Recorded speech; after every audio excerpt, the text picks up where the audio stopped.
am Mary from BehindTheChair.com, and I am so excited. We have a really, really special, not only guest, like a true industry icon with us today, Mr. David Raccuglia, who is the founder of American Crew. Hi, David. It's been a while. How are you? It's been a while. It's good to see you. It's great to see you. It's great to see you. I'm so excited because one of the things that I get the opportunity to do is I feel like is to not only remind people where this industry came from, but I get to sort of watch it get reinvented over and over again. And there's no question that not only did you create the men's business in this industry, but you have also reinvented it over and over again, which we both know is not an easy thing to do after all these years that we both have spent in the business. So tell me a little bit about what you're up to, where you're at, and then I want to talk today a little bit about this, well, actually a lot about this big challenge that you guys have, the American Crew Challenge coming up, which is near and dear to your heart, being the most incredible photographer that you are. Tell me a little bit about what's going on with you, American Crew, and then this incredible challenge that you guys have coming up for this year. Great. Well, like most people, this pandemic has made me stop, slow down, and rethink what's important about the next phase of my life after the pandemic. And doing that, I realized that, reflective time and gave me a lot more time to be creative.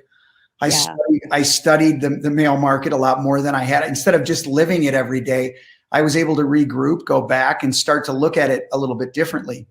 I'm very blessed because when we started American Crew 26 years ago, 26 years. Wow. The category was quite slim, and we were fighting to get heard. Men at that time were not interested in sitting around a bar chatting with their friends talking about grooming. Guess what? Today they're sitting around a bar with their friends chatting about grooming, which is amazing. We're completely, men are proud that they groom. They're proud that they smell good. They're very happy to talk about that. It's been, so here we sit now in a new era of grooming, and it's awesome. Everything is in: long hair, short hair, aggressively short. If a man is bald and shaves his head, he looks amazing. Yeah. It's like it's what I think the women have been able to enjoy their whole lives. There's a sense of, this is what's right for me, and now I'm going to make it work, and I'm going to adapt trends to me. And I think we never had that. They just kind of floated around, went to their barber, went to their hairdresser, and now, it's really fun to groom, and there's a lot of options. I mean, I have to ask you this question. I've never thought about it before, but do you feel like you grew way before your time? I remember you guys did the coolest stuff of any company, really, at the time. I remember the suitcases, the leather suitcases. I remember all of the photography, and you really gave just a cool, I think you couldn't have done it successfully if you hadn't made it as cool as you did. You know what I mean? I feel like you felt that men needed that, that if you were going to bring men's business to the forefront, that it was going to have to be, it was masculine. It was cool. It was different. It was like just such an elevated brand, but in such a cool kind of way. And now you're seeing, it must be crazy for you thinking about what you created 26 years ago and actually see so much of that coming to fruition now. What's that feel like to see, like really a dream that you had, that you created all those years ago, that people were embracing then, but now the entire market is embracing today? Well, it feels good to hear you say that. But it just keeps shifting. Now I'm trying new things, and there's a new chase, because understanding younger men today that have different core values. I always say why I was successful in men's grooming was very simple. I'm from a very small town. I was raised by tough guy Italian 50s guys who still thought grooming was cool, but they did it in a thuggish sort of way. I moved to London in the 80s. I embraced all the androgyny of the 80s, tried everything under the sun. What stuck with me is my blue collar roots of my family, my immigrant family, and all of that sort of thing. At the end of the day, putting, Vidal Sassoon's technical training that I received, adapting that to barbering, merging the two together, gave the not just for me, but the education that my team, because it's easy to say me. There was like 100 people that are why I'm successful. But, you know, we as a team put together a system that is sustainable. You want to be a great men's groomers, you need to know how to do every length of hair from skin fade to long. And if you can do that, you're a master. And today that's what it takes. It takes mastering. And Crew did that. They brought the education, the right product, and here, you know, we sit here today trying to keep it going. So tell me about, and then a couple of things we're going to do just for everybody watching right now. First thing I want to do is I'm going to ask you about Instagram and how you think that's changed the market. Second, what we're going to do is we're going to talk a little bit about the contest for American Crew. We're going to get back to that after we do the third thing, where we're going to look at some photography, and you guys are going to be blown away when I show you David's photography and all the incredible amount of people that he has photographed. And it's the black and white photography that is incredible. And then we're going to look at the pictures from last year and talk a little bit to you, David, about what you're looking for, what American Crew is looking for in pictures. And for this contest coming up, which is a worldwide contest, it's a global contest, winning an opportunity to fly overseas. It's a really big deal, win some cash, et cetera, but mostly to be able to be that icon in men's grooming. So David, first of all, let's talk shortly about what you think about Instagram and how you think that's changed the men's business. You know, Instagram is great because it's instant. You have a feeling, you create a moment-to-moment scrapbook of your life. It's a diary, a visual diary of your day, of your month, of your week. So Instagram also, it's what a great communication tool for barbers and stylists for their customers. You're proud of a look that you feel that you just did. You put your heart and soul into your work. Bang, you can photograph it. You can pop it on. You can show everybody what you're capable of. This is unbelievable. This is something that I was never able to experience when I was behind the chair. So do I love it? Absolutely. I mean, I'm not like a regular on it because I'm too busy doing different things. But the truth is, as a stylist, what a great communication tool. Yeah, it really is.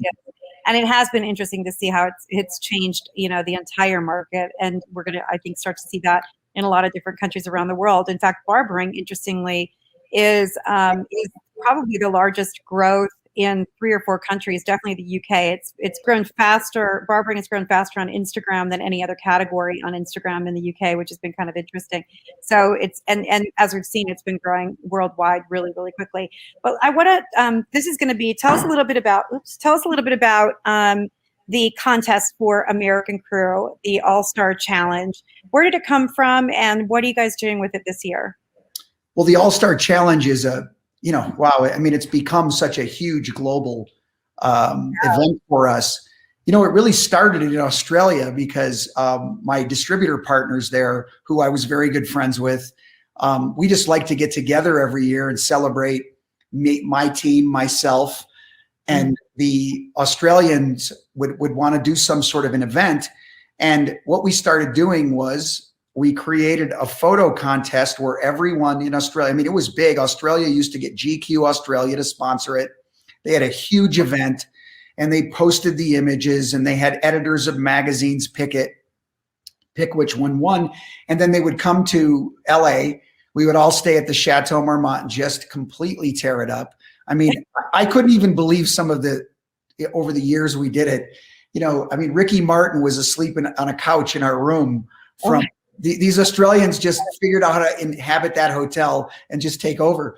And then I would do a photo shoot with them. And it was just an event that I had to say to the American Crew corporate, I'm like, guys, we have to look at this as a best practices event to bring into our company. And we merged it years ago into All-Star Challenge, which is, I mean, it's amazing because what I love about it is it's a global event. I get to see what the male grooming category looks like in Russia, in Serbia, you name it, in all of our countries. And it's just getting all these people together and communicating with their hairstyles, what they believe. You know, of course, we want them to bring us work that we feel celebrates the American crew heritage, but they step it up. I mean, we're so inspired by the work. I can't get over it, like how good it's become. And over the years, it just keeps getting better and better. So, it's, if you ever think like in men's grooming, I want to see how I stand up against 45 other countries. This is the event for you, because this event is truly global and truly best of the best. So it's very cool. So tell us, okay, so how many finalists are there in each country, and they all come together in one location to battle it out? Like the winner gets to go from each country to one location, right? Yes. Well, the countries their own. There's hundreds in some country. I don't know exactly. Unfortunately, they bring all of their stuff to us, and then we pick the winners. There's hundreds per country, and then we have to narrow it down to one winner. It's very, very difficult. Very difficult. Those winners in each country come together, and they come together to celebrate. We've changed over the years, and this year is even more special because we added a student category. So we're extremely fun. I'm excited about seeing what newcomers, proteges of this craft coming in, and what they're doing. I thank Eric Fisher for that. Eric Fisher and I talked about how beautiful his work is with what he does in his school. And I was blown away. And it's just like the talent now at the school level. We're so excited to be celebrating that as well. Yeah, we have a little contest called One Shot Hair Awards. You might have heard of it before. Yes, of course, of course. I'm just kidding. 1.4 million entries over the last 5 years. It's been insane. And it is really crazy to see the work that students are doing. So it's a great part of the contest, I think, for you guys to add. That's where Instagram, you understand the amount of communication that's going on with quality hair. Has never been. The Instagram is so much better than just pulling up on the internet. Yeah. You can start to curate, and you can populate where you like and pick what you like. I mean, it's creating masters early, it's phenomenal. It definitely is. All the online videos and everything. There's no question that that's happening. And that's why I think we're seeing students that are so far ahead of the game when they're coming out of school, because they're spending so much time educating themselves on Instagram and being able to watch, so many people. The other thing I love about online contests through Instagram as well, or through whatever those contests are, is it really gives people a chance. I've always said in the past, it's the manufacturers who got to tap somebody on the shoulder to tell them that they were going to be a superstar. Instagram has really given people, an opportunity to create their own stardom. It's democratized hair in so many ways, to allow great hairdressers who maybe have not worked with a manufacturer in the past to be able to be recognized. So that's what I think, it's great. And everybody's doing better hair, better photography, et cetera, which is what I want to get into right now, because I want people to see not only how special this contest is, but how special the guy that is like running it, that's the founder and creative director of American Crew. A lot of people don't know, because you're kind of, you're not a puffy guy. You're not telling everybody about all the amazing things. So you're a little puffy during COVID, actually. You'd be surprised. But I have to tell, well, no, not puffy like that. You know what I mean? Yeah, me too. The only thing I didn't social distance from was my refrigerator. So that was unfortunate. Right there with you. Yeah, I know. I'm like, oh my God, the show's coming up. Now I got 12 more points back off again.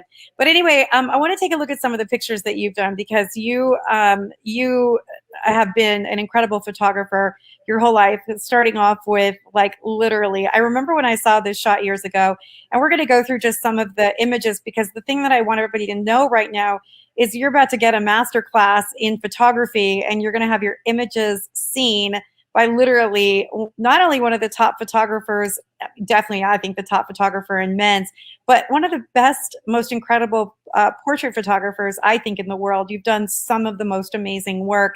And I think, I'm going to talk to you a little bit about this when we look at some of the winners for the crew after this. We're going to fly through these pretty fast. But I'm going to stop on a few. The Dalai Lama, what were you trying to accomplish when you, first of all, this picture is just so incredible. I've loved it every time I get a chance to see it. But how did that happen? How did you photograph him? I went to Tibet in 1999 when it was the 40th anniversary of the Chinese occupation. And I went to Dharamsala first. This is where he was. The Dalai Lama was speaking, and he brought in lamas and monks from all over the world for this celebration. Very funny story, because he is, you know, of course I didn't meet him. I don't know him well or anything, but when I was there to photograph him, I got led into a private room where there was probably 100 monks all chanting loud. And I walk in with my camera. This is the film days. And I'm trying to be like a fly on the wall. And I forgot I had my motor wind on. And I pointed it and I shot and it went, Dalai Lama from like meditating and chanting, looked over at me like, and then instead of being angry, because the Dalai Lama is the Dalai Lama, he presented this big, beautiful smile, composed himself, let me shoot 3 more frames and went back to chanting, you know, like, so it was such a happenstance shot to be able to get him smiling and straight at it. I'll never forget it for sure. Great story. This is such a great shot. Now we know that he has a rather large nose. It's interesting the way that you shot this. First of all, the shadowing is amazing. Did you do that on purpose so his nose didn't look as large, or? No, I mean, I tend to celebrate. Who I've had a crush on forever, just so everybody knows. Oh, Adrian Brody, he's just so cute. But it's just such a great shot. You know, it's kind of a classic Rembrandt window light. You know, it's for you photographers out there. You just can't beat it. Get close, push a chair right to a window, find a backdrop, and just clip the corner of the eye. That's always the secret.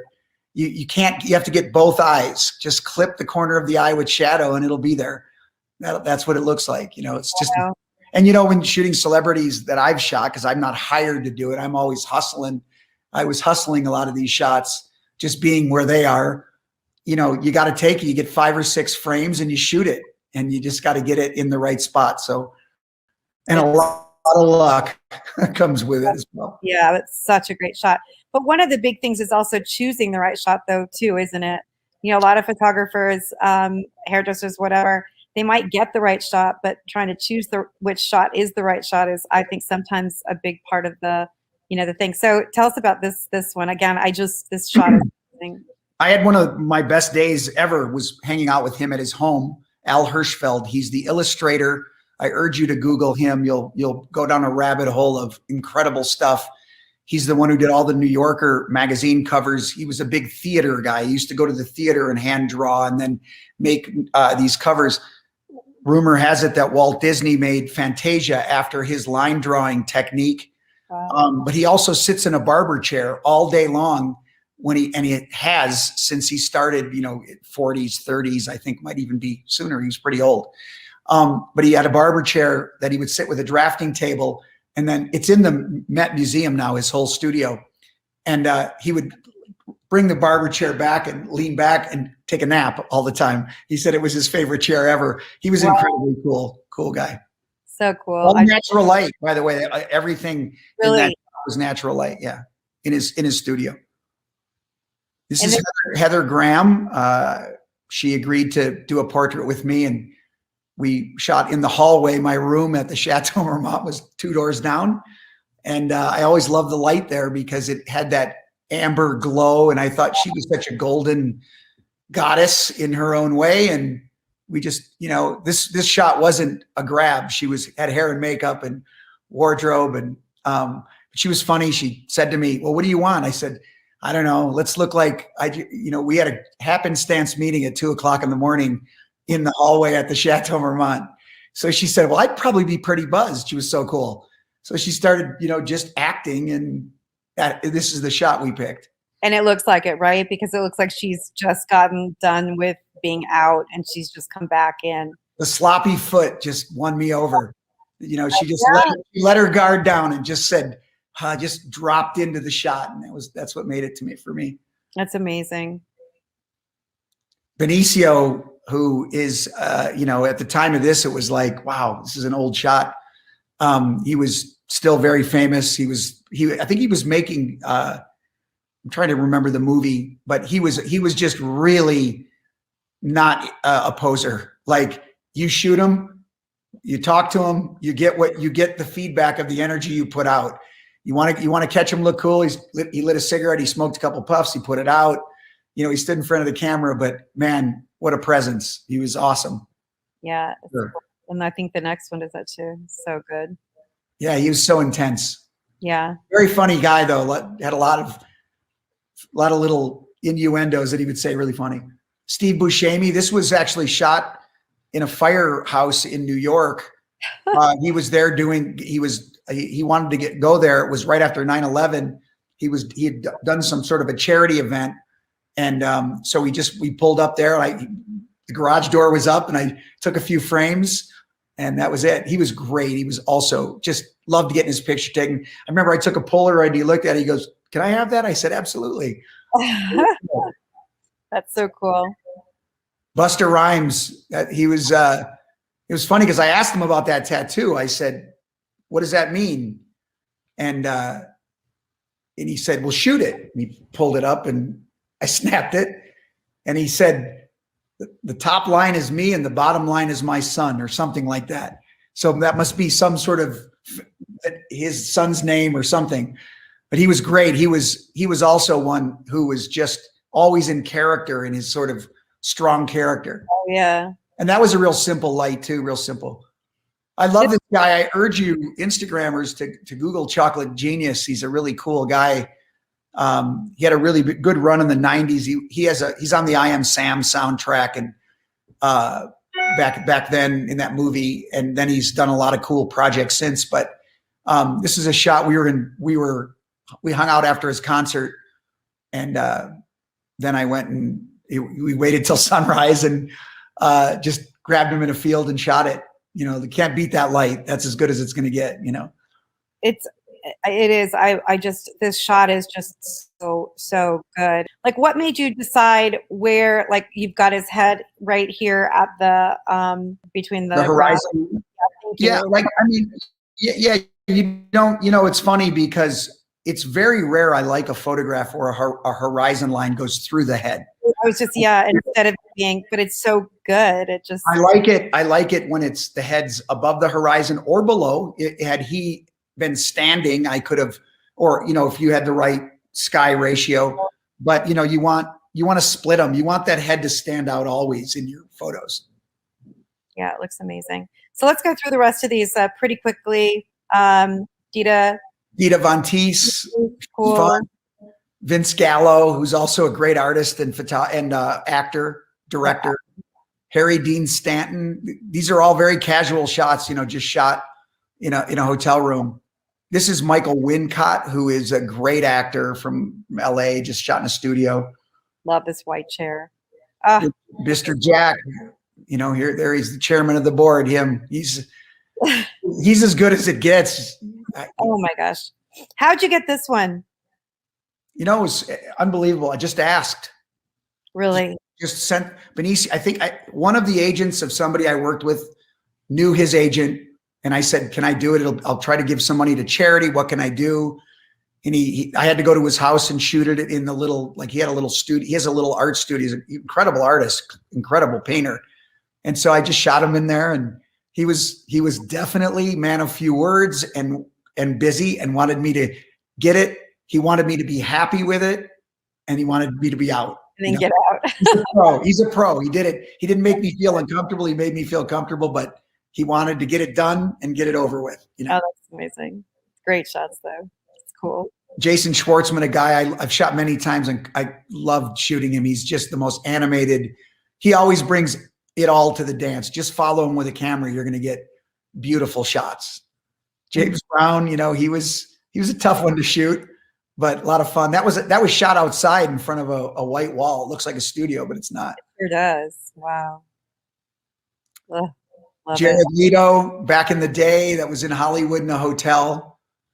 That hotel, those shots. I mean, I just love that whole look. That was right near that Sunset Boulevard, right by where the hotel was. Yeah. Larry Bud Melman, for the old David Letterman show fans, he was his sidekick. So good. Mila Jovovich, that was just impromptu shot at her place. I was able to go in and do a quick portrait. That's cool. Macy Gray. Yeah. Chuck D from Public Enemy.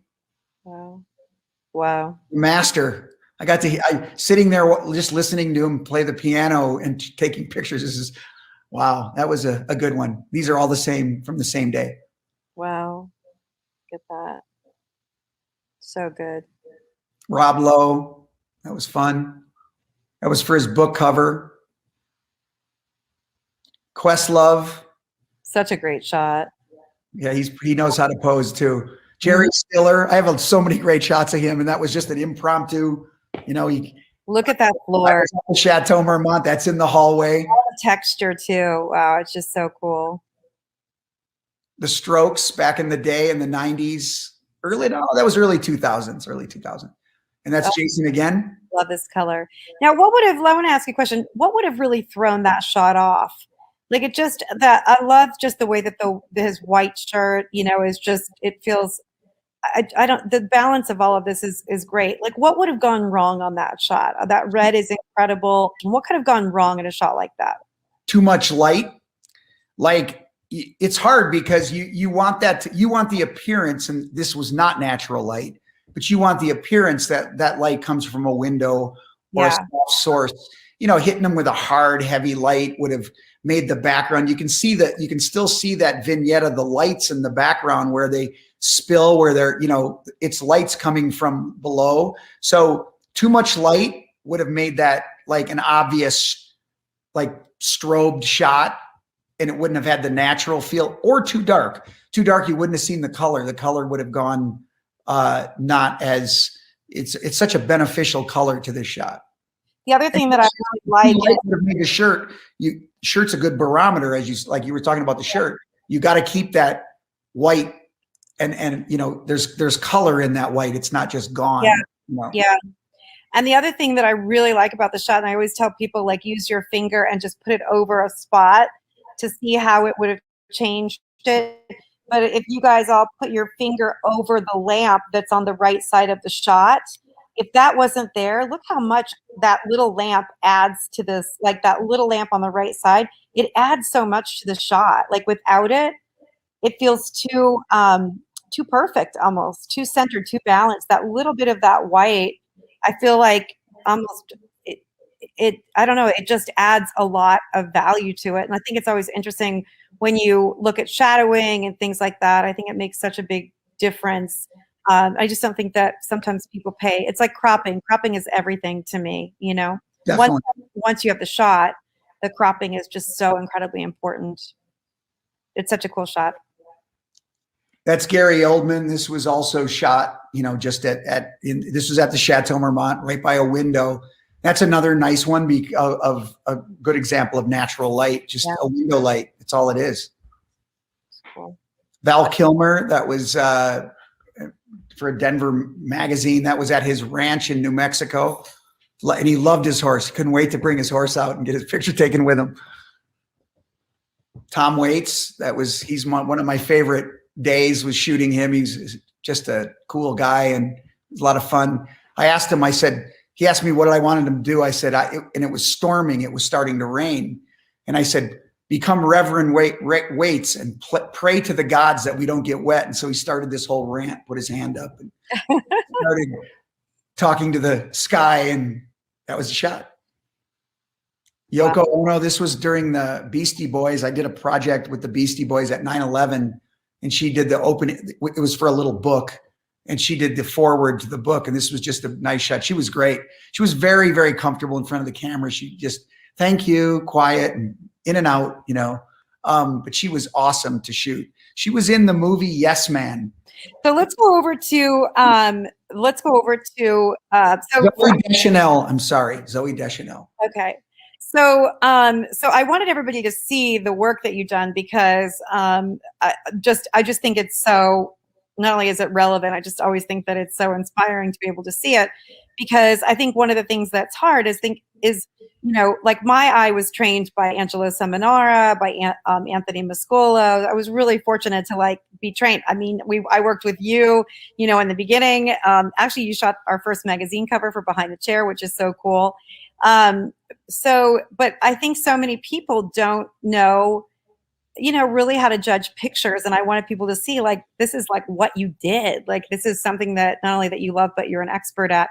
So let's talk a little bit about the contest and what's coming up for the contest. Let's take a look at the winners from last year.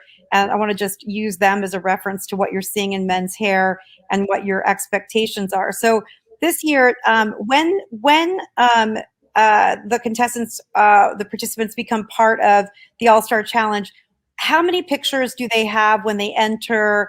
And what are you guys looking for it? Like, what are you judging on?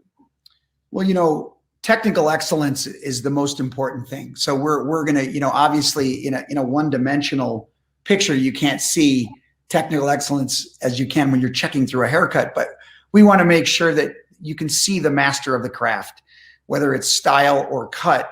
There has to be something there, because sometimes long, untechnical hair is mastered in a beautiful technical way.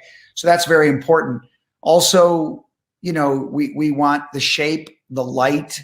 We want people to enter that don't have professional photographers if they are able to do it.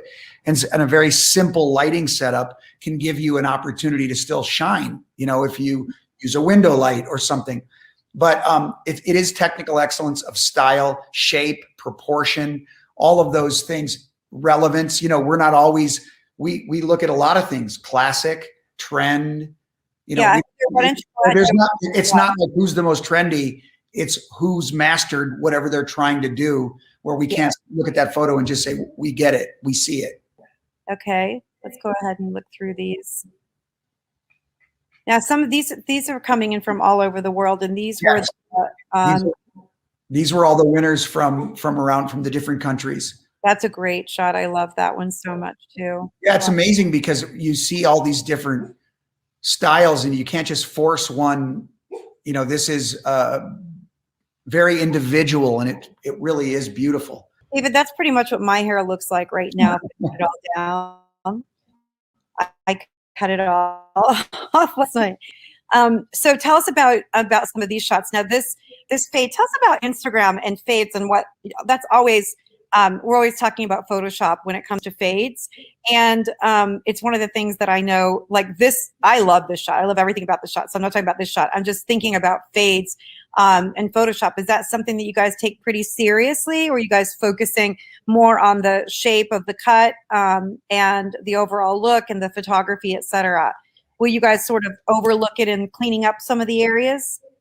Yeah, we wouldn't touch the images ourselves. So when they come to us, we pick, like that shot looked to me like it was pretty well cut. Yeah.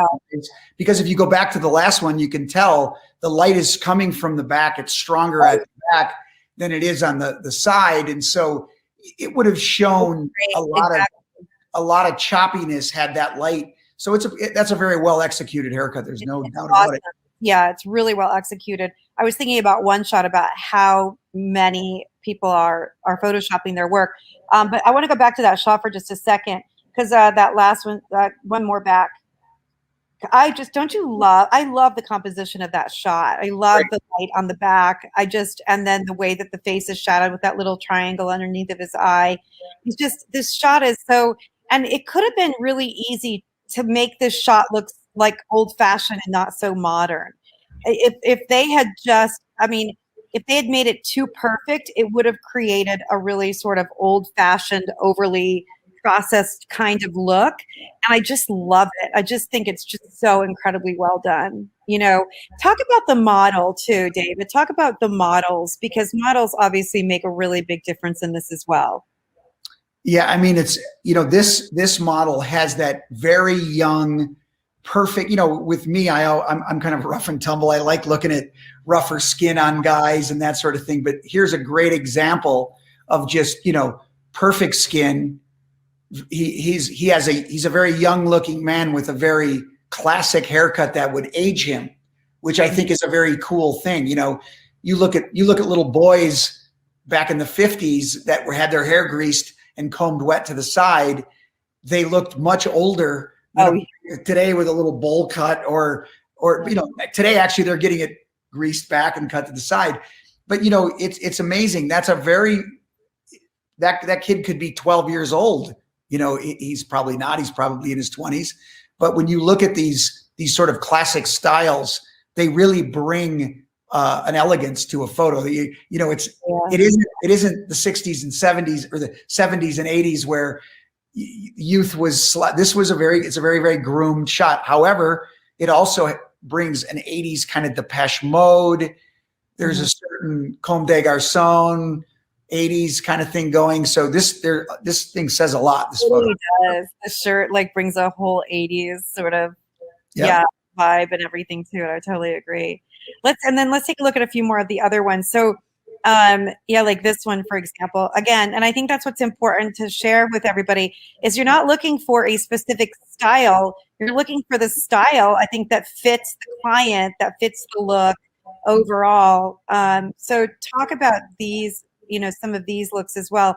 And then let's also talk a little bit about, certain things that are going to make a great photograph and where you think men's hairdressing is going right now, or not necessarily men's hairdressing, but where looks are going. And then this is such a great shot too. Sure. Well, these longer styles, what makes them is balance, elegance of shape. I mean, they're not even the first one, the sort of more bi-level textured sort of 80s blonde one that we saw before. That's a very, very well done, well balanced. Look at the balance. Yeah, he's got a subtle difference of texture because the texture is different, but it's very well balanced, very well cut, very well executed, and it suits him. I mean, and the lighting on that celebrates that. You see the blonde, you see the root area, the contrast comes through. It's not too long in the back, it's not too short on the side. The proportion is wonderful.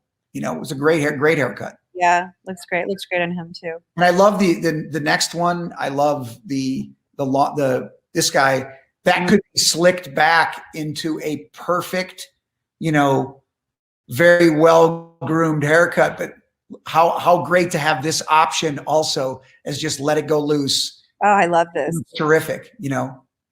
It's so sophisticated, sexy. It's just, so cool. In classic shapes, light pompadours, dry pompadours, all of it, it's become that this one has a great proportion. It isn't uber greased. It's just proportionately, and he picked a very good angle to showcase the shape. Yeah. Yeah, it's so good. It's so good. So I know that a little birdie told me that you guys are coming out with a whole new education series. And how is that going to be different? What is it that's happening in men's hair today? And what's changing in education as well? Well, what's interesting, it isn't our education that we're redoing, which we're actually revamping. It's a start over project. Wow. But we won't abandon the quality stuff as a company. We took, sort of mid-century modern technical cutting techniques and merged it with classic barbering. And we as a brand wanted to be able to say, if you work with us, you'll be able to go from the skin fade in our education program all the way to longer hair, understand proportion, understand balance, understand shape, understand the two elements of hair, exterior and interior, how each one affects each other. We've taken all of that over the years with geniuses. Listen, I started this company, but I was lucky enough to work with some of the greatest people, curriculum writers. And the truth is, 26 years later, we're better. And we have adapted this to a new way of teaching and a new way of learning. And we're very excited about it. We're going to have a basic foundation program, a graduate program, and also we want to teach teachers to understand how we train people to become trainers in our company. So that's cool. It's all coming new, and towards the end of the year, it's going to be rolled out sort of between now and next year, between upcoming in the fall and next year. Okay, cool. And then for the contest itself, how many images are they? How do they participate? How will everybody watching be able to participate in the American Crew Challenge? in the All-Star Challenge? Each country, we have a very strict set of rules. So I urge you to go to the All-Star Challenge website. We have a site that gives you the rules and the understanding of what it is, but you can post your entries, and then a panel of us. I just started judging again. I wasn't judging for a while because I was the photographer, and you've got to understand, when we do this shoot, I don't tell them what to do. I look at them as my client, and I have to get in there and do exactly what I would do to get the best hair shot. And if they don't tell me what to do, a lot of times I'll do what I do, and then I'll say, do you want more? Or do you pick an image you like, and I'll hone in on that angle, and I'll try it low, medium, high. I'll move light around. So they run the show. They pick the clothing, and at the end, they have hundreds of pictures on the shoot where I am, and they have to pick one. So, of course, that intense of an editing process, you've got to be pretty good. Yeah. Or you have to know what you want. That's what I always say. You can be a very new, I wanted to also let you know that we now have a student category this year, which I did say, actually. Yeah. We're very excited about that because, how do you learn? Just in your heart. What does it tell you? Pick it. Don't think about it too much. I mean, that's me with photography. I just went after what I liked. Well, no, that's true. But also, I've seen that before where people will go into like collections shoots and they're learning, and, and they're struggling to pick the right one. You're kind of a genius photographer, so of course you're going to choose the right pictures. And I think it takes time to try to figure out balance and emotion. And you're right, though. I think your heart can choose the right emotional picture, but it also needs to be balanced, et cetera. And I think that these contests really allow, again, not many contests give people an opportunity to be judged by somebody like you, because I think that's one of the things sometimes that are wrong with contests, is that they don't have enough people who really know what they're looking at being able to judge. So I love it when contests have, past winners of big, which is what we do for One Shot. They, all the big award winners from all over the world, and photographers and so forth. But I love the fact that you're the expert in this. You started this company, really truly are the founder of men's hairdressing. I mean, in so many ways, and men's product for hairdressing for sure. So I just think it's such a huge opportunity that I want people to really understand how rare this is, to be able to be judged by somebody like you, have their photography judged, and then to be able to do a shoot with you is like really, really special. So Very I think special for me too. I have to tell you, it's a highlight to work with these people, and I can see the hunger in their eyes and how excited they are. There's no one that comes to these shoots that isn't incredibly intense and excited. It's a great moment for all of us. Yeah, it's got to be so much fun for them and exciting. And so I'm trying to think if there's anything else that we have not covered. But the key thing is, I want you guys all to go. Contests are so important. I think that it's something about really pushing ourselves. And I think when you participate in contests, it helps you see things that you don't normally see working behind the chair. It really does.